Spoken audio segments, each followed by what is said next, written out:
Hello and welcome. I'm Patrick Curtis, your host and chief monkey, and this is the Wall Street Oasis podcast. Join me as I talk to some of the community's most successful and inspirational members to gain valuable insight into different career paths and life in general. Let's get to it. We talk equity research, CFA, and career paths in this weekly chat with the WSO interns. Enjoy.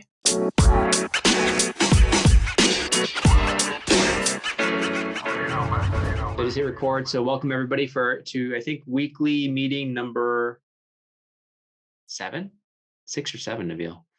It's up there. More than 6, but yeah. I think it's up there. I think 7, 6. Okay, thanks, Brandon. 6. So I think today it's we don't have a lot of people on today. I think because the time is later, so it can be, you guys can be more selfish and ask more questions about your own stuff. But for the people who are new here, if there's anyone who didn't join last week or any of the previous weeks, feel free to ask us questions first on just the internship itself, the finance research analyst internship with WSO, and so we can start there. Otherwise, we can open up to career-based questions. Or anything about resumes, anything about interviews, anything about career paths, you name it. It's all fair game. So let's start with the internship specific questions. Does anybody have questions? And I know we're behind on editing. We have a lot of people waiting. Their articles are waiting to be edited. We have moved some of the writers over to help us edit, just because it's been a crazy new flow of new interns starting these last 2 to 3 weeks. So we have moved more people over to that role to help us kind of reduce that bottleneck. But you should be expecting feedback ideally in the next few weeks as that part of the team grows, as the editing team grows. Yep. We know there's a need there, and there's a need for uploaders as well to help us get them live. Once it's all done, getting it actually live takes another hour or so. Yeah. So is there any questions on the internship itself? Welcome, Trung. Welcome, Rehan.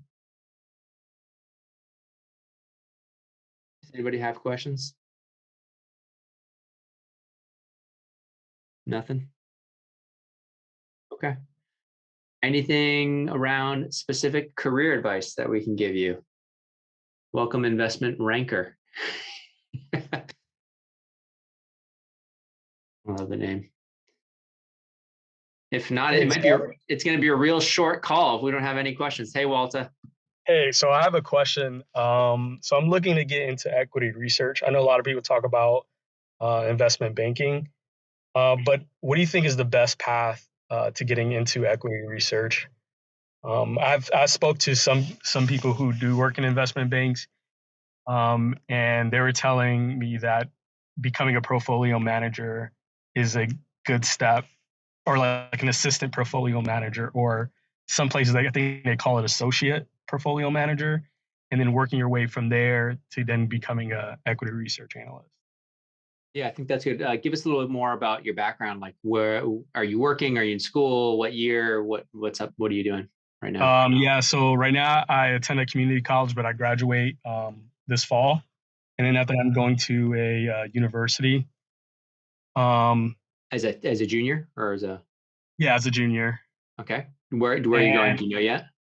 I'm going to Iowa University. Nice. Congrats.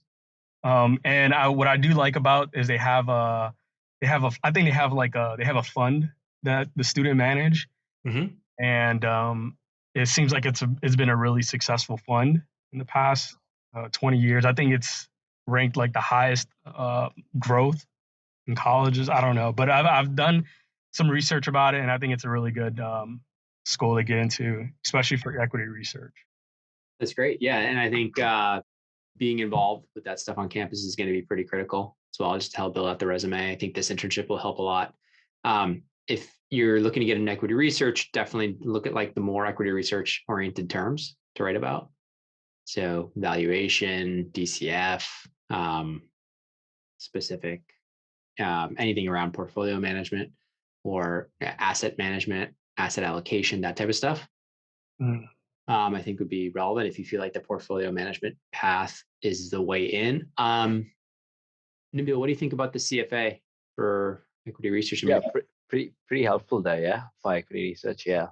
have you considered the CFA, Walter? Yeah, I have. So since I know that you could take it on your senior year, so so starting this January, I'm gonna get the books and all, and try to complete the level 1. That's great. Yeah, I think. Yeah, but also I've noticed a lot of people who go into equity research seems like they don't stay there for too long. It seems like it's an entry point for like other places to go. That's what it seems like for me. And then so my question would be is why do you think it's not, like something that's long term? I think it's really hard to get an analyst seat. I think those analysts stick around for a long time, and so it's one thing to become an associate under them. And again, it's reverse. So the analyst is the senior to the associate in equity research. I'm sure you know, but just for the people who don't. So if you're an ER associate, you're basically helping them put their models together, keeping track of the names that they're covering and stuff like that. I think it's probably not a long-term career for a lot of people, just because it gets a little bit, it's pretty rigorous around earnings season, especially keeping all those names updated. So that's tough. There's a lot of like ebb and flow around what banks, how much they're investing in their equity research arm or not. So like you see the teams really grow and then shrink and they grow, and depending on the service, because it's seen a little bit more as a cost center at times. It's not always able to support itself as a revenue generation part of the bank. So those things make it a little bit tougher as a long-term career, in the sense of like it's pretty rigorous. You're subject to market moves. You're subject to like earning season, the hell of earning season. And even the fact that you probably want to go to somewhere where the action is, right? You don't want to sit in equity research. You probably want to join a fund. If you're pretty good at it, that makes a lot more. I mean, monetarily too. A lot more upside. Yeah, exactly. Than sitting in ER for a long time. Yeah. Yeah. So like if you're really good at looking at stocks and analyzing companies, theoretically, a hedge fund may be a more interesting path for you. Or even just a long manager like a Fidelity. Even then, there's still some place where you can pick stocks. It's not all ETFs yet. Yeah. Not all baskets. So does that help, Walter? I mean, I don't want to discourage you, because I think, if you really have a passion for it, it's great. Just know kind of that it's not the easiest path. It's very competitive to get into. And, I think you're thinking about it the right way of like, okay, what's first potentially to get into in order to kind of show my interest. But I think keep a high GPA. If you're really passionate about it, you should be writing about specific names. Maybe if you know specific sectors or industries you're interested in, start trying to cover like 5 to 7 names and see if you can like track them and like form an opinion. Start building valuation models. Yeah. Start building like over 2-3 years of school, you could have a good track record of like where you went wrong, where you went right. That matters a lot in ER. Like people, like if you start writing reports now and you're able to find a pattern where you can see where the stocks are headed, like and then once you're recruiting, you could send those reports to people. Or even publish it online. Yeah, publish it online, Seeking Alpha. Yeah. So I was actually, speaking of that, the university that I'm going to, they have a valuation class where the class is pretty much just based on valuating a given company, and you write an equity research report by the end of the class. So I was kind of looking forward to starting that class as soon as I get into that university, and kind of build like a fundamentals of, okay, this is how the report is written. This is how you actually evaluate the company. Yeah, later on I could do that in my free time, and then kind of like put that on my LinkedIn and just kind of show my tracks. Absolutely. I think that's critical. My only point was you're starting as a junior there. Like, I don't know what, you said you're graduating next fall, right? Or sorry, this fall. So you're graduating, so what, 6 months or so? Yeah, in about 6 months. Yeah, it's just once you kind of get through this, it might be good for you to start. You don't need to wait for that class to learn how to write an equity research report. Okay. Like I think you could Google it and start just following a name or two, just doing something. And then it'll actually make that class probably more interesting in the sense that you'll be able to like dive deeper. It'll be really easy for you.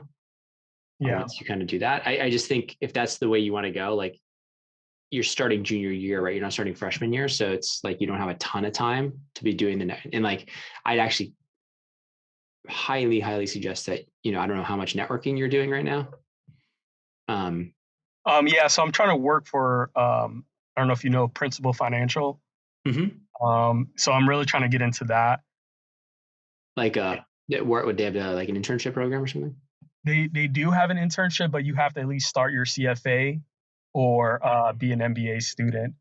So that's what I'm just gonna wait till my senior year once I at least pass CFA 1 and then start applying to that.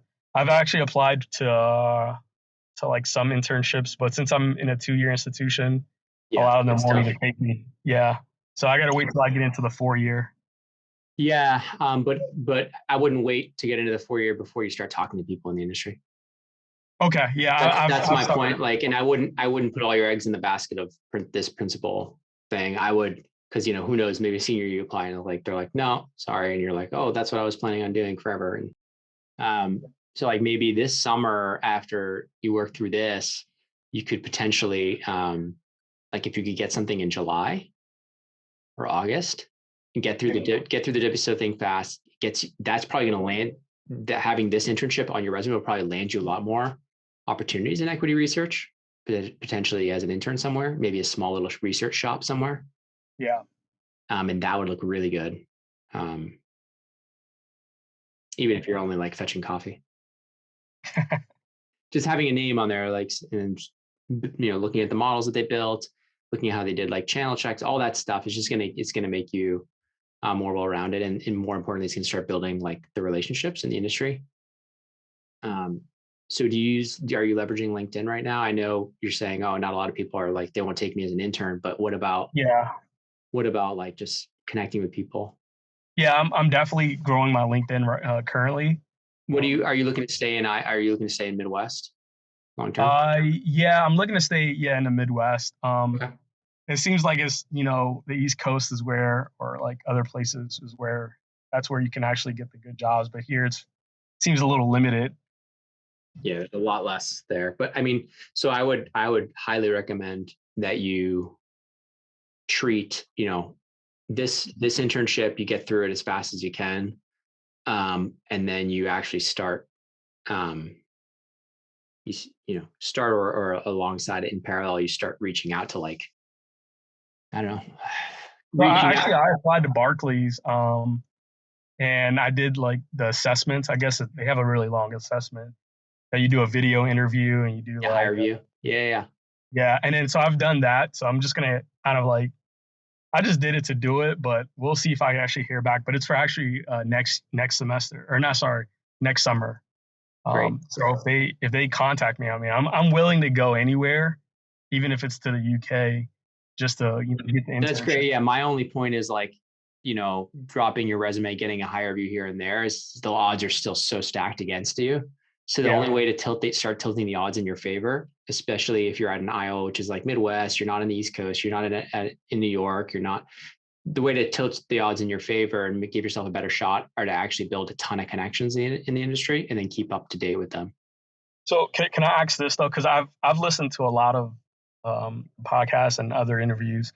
Yeah. So I think we talk, and even other people, they talk a lot about like connecting with other people. But how do you? I feel like I'm really good at building rapport with people, but how do you actually ask the question of like, hey, I'm interested. For example, I'm talking to a person that is an equity research analyst. Yep. How do you actually tell them like, hey, there's a job opening, can you try to get me in? Like without sounding, too forceful or, whatever. It's a great question. I think that there's always like that nervousness or that like, do I explicitly ask? Do I explicitly bring the resume? Do I send the resume versus like just having a conversation?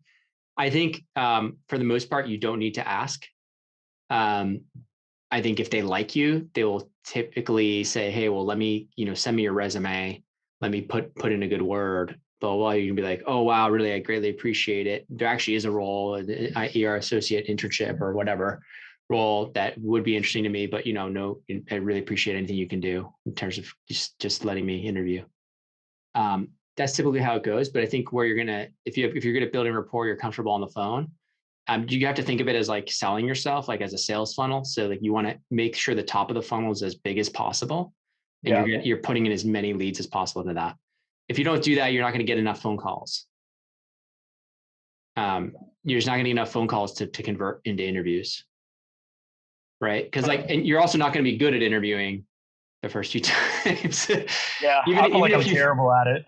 Yeah, even if you thought, it's funny because some people think they're good, and then they're like, I don't know why I'm not getting any second rounds. And it takes it's a skill just like anything else. And the networking calls will actually make you a better interviewer. It'll help you kind of hone your story. You'll like get off the phone call and be like, oh, I can't believe I said that. That sounded so bad, or that was cheesy. And you won't do that again. So like getting into that, like developing that skill where you're like getting good at selling yourself and connecting to people that are where you want to be. Yeah. Is the absolute most important thing you could ever learn in your career. Like by far. Like even if you're a complete moron, you know nothing about valuation, whatever, if you're like an incredible networker and schmoozer, you can get really far. It doesn't mean you won't get fired on the job later, but like you can actually land a job just like by people liking you and seeing and like asking the right questions. Okay.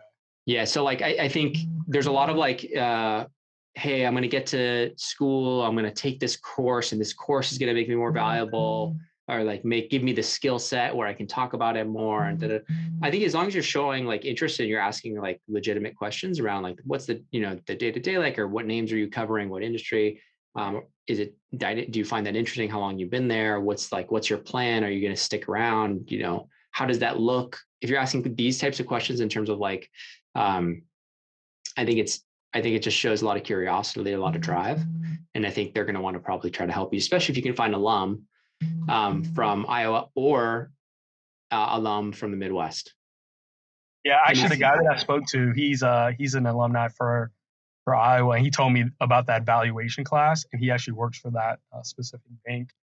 Awesome. And then he also, after the call, he also gave me his email and told me to stay in touch as I progress through. So I think that sounds like a good lead.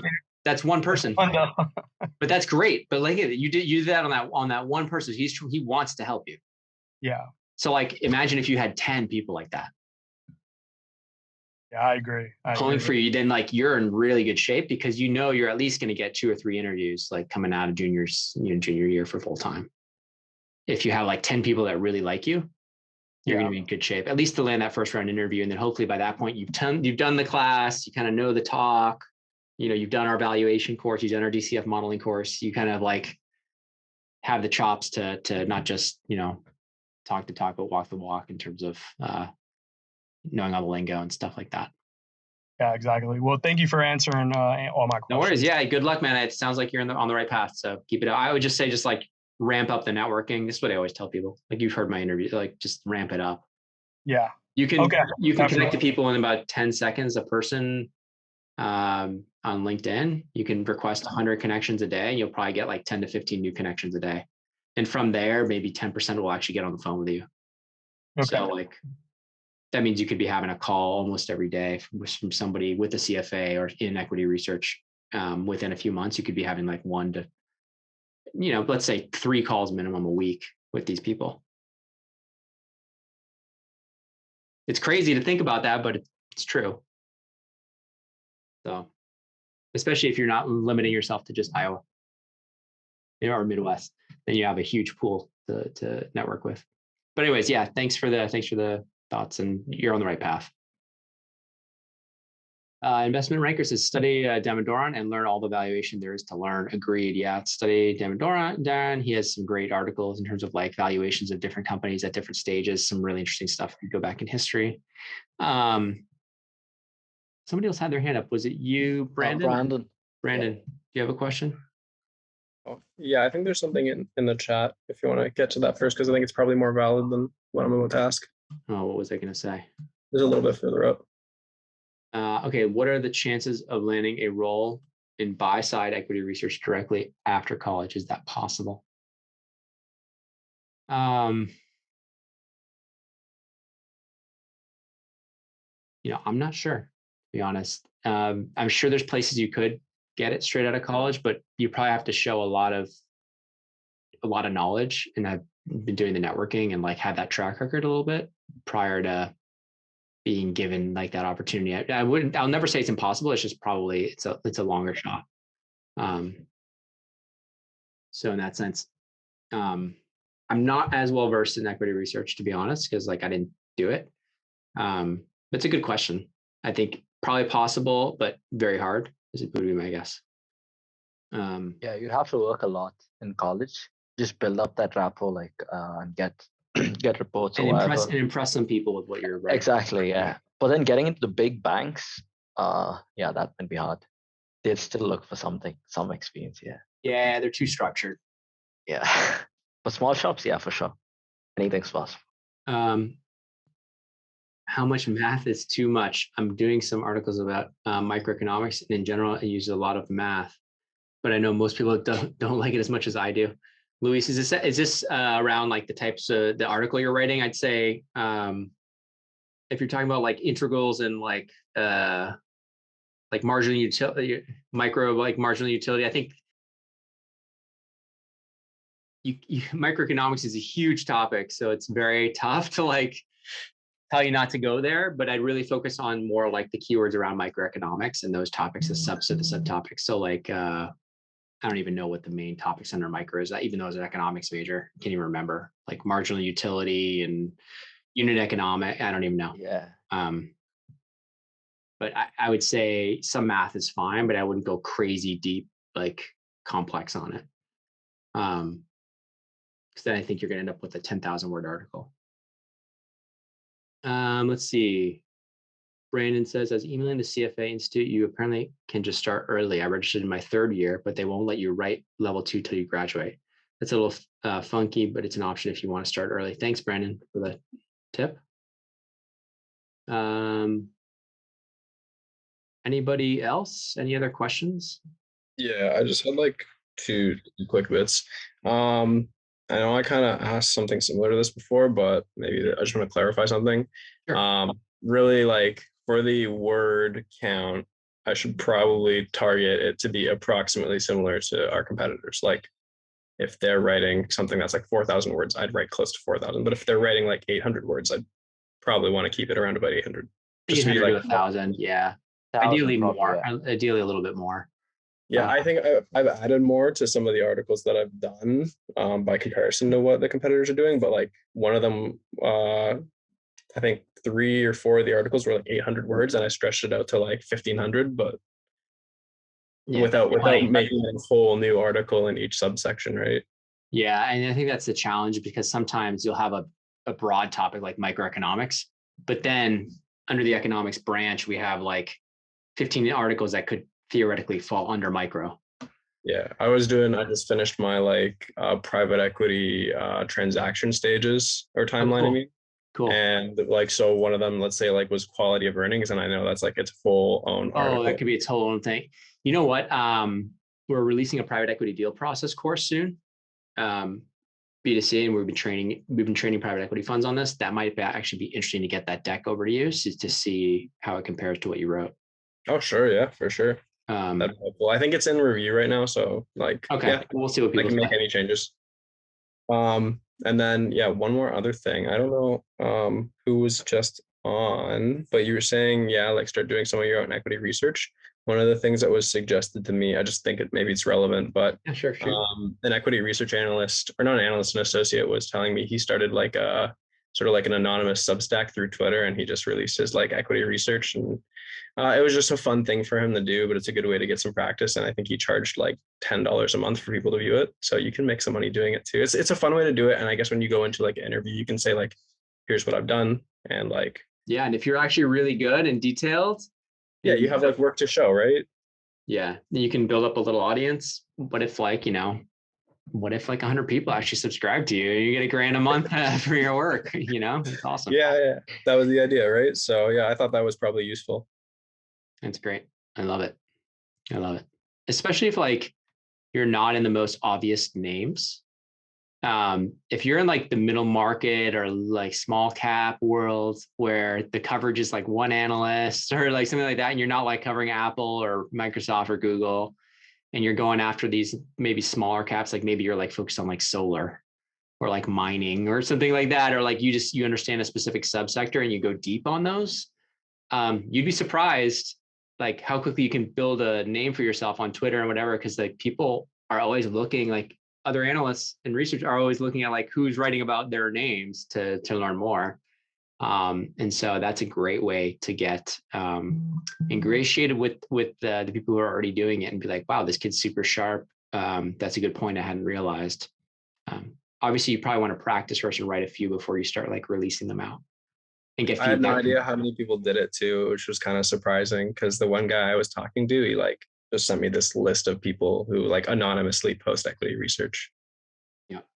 Yeah. Very cool. I love it.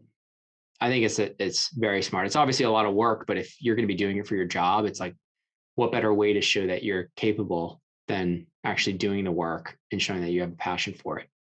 It's so much more powerful in an interview to be like, well, actually, I've been writing equity research for 2 years.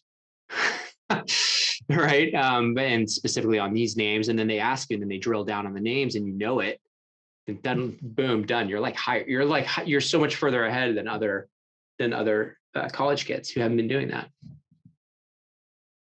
So I love that. Anything else from people here? Oh, and is this your first week on here? And I think I recognize your name. I definitely recognize you, Brandon. Thanks for showing your face. No offense to the people who have their camera off. Nabil, anything else? Patagonia vest, yeah. Everyone asked for the WSO Patagonia vests. I think you guys will like the t-shirts when you get them. Yeah, I thought I recognized your name wrong. Welcome back. Hopefully next week we'll get a much bigger showing. I think we'll move it back to the normal time when it's not so late. For some of you, I mean, we have a lot of people in India and in Dubai and all around the world. In Europe, it's really late there for them. So I'm Pacific time. So I selfishly moved it because I wasn't going to get back to my desk in time. Anything else from people we can call it if there's nothing else? Nabil, anything else you want to highlight to the small group here? No, I think we're good. Yeah. Okay. Well, we'll keep it short this week. And yeah, thanks so much for everybody for joining. And yeah, stay tuned for more updates from the chat. You'll notice we're giving shout outs to people now as things go live. Get things live just to keep people updated in terms of like what the team is putting out. So I think it's exciting, it's motivating. Yeah. All right, everybody. We'll be doing that. Yep. Talk soon. And thanks to you, my listeners at Wall Street Oasis. If you have any suggestions whatsoever, please don't hesitate to send them my way, Patrick@wallstreetoasis.com. Until next time.